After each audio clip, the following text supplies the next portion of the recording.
bạn số đây bóng bóng này là dương non phần mở riêng việc đặt các bạn tàng miền group select từ Excel về đường print cho nhé nè chân tàng càng nghe bây giờ trànแบบนั้นไปแต่ยังmiền các bạn tàngไป print มาประกอบជាអត់បាន group select ទៅទេចឹងជាក់ស្ដែង file ជាងតែ print ឃើញថា select ទី1នេះគឺមានក្បាលតារាងតែចូល select ទី2ក៏អត់មានដែរ select ទី2 3 4គឺអត់មានដែរអញ្ចឹងពេលខ្លះការងារច្រើនយើងពិបាកនឹងការអូសទៅក្បាលតារាងដែរអញ្ចឹងតើតើការ print ដើម្បីឲ្យជាប់ក្បាលតារាងគ្រប់ select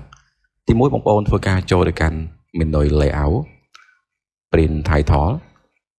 នៅក្នុង print title នេះគឺយើងមើលទៅកាន់ row to repeat at top អញ្ចឹងចុចលើ icon នេះហើយយក mouse ទៅ select ជួរ row ឬក៏ជួរ date ដែលយើងចង់ចាក់ជាក្បាលតារាងឲ្យមានគ្រប់ select ចឹងខ្ញុំ select 2ហ្នឹងគឺ2 row ហ្នឹងហើយយើងចុចទៅលើ enter នេះមករួចបងប្អូនធ្វើការចុច OK មួយឥឡូវយើងសាកចូលទៅកាន់ file print យើងមើល select ទី1មានចុច select ទី2មានតែគ្នាអញ្ចឹងយើងសាក print save ទៅតេស្តមើលខ្ញុំ print ជា PDF ចុចខ្ញុំ save ទុកក្នុងទីតាំងមួយខ្ញុំដាក់ថា testing អូខេអញ្ចឹងពេល testing យើងចុច OK មក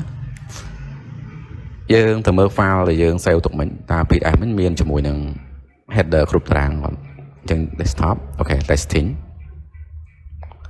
អានេះគឺ file sample ដែលខ្ញុំ print មិញគឺមានក្បាលតារាងអានេះ select ទី1 select ទី2អូខេក្បាលតារាងគឺមានគ្រប់ select អញ្ចឹងយើងសួរនឹងការមើលពេលបងប្អូន print ជា select ទៅមានក្បាលតារាងហោហាយទៅ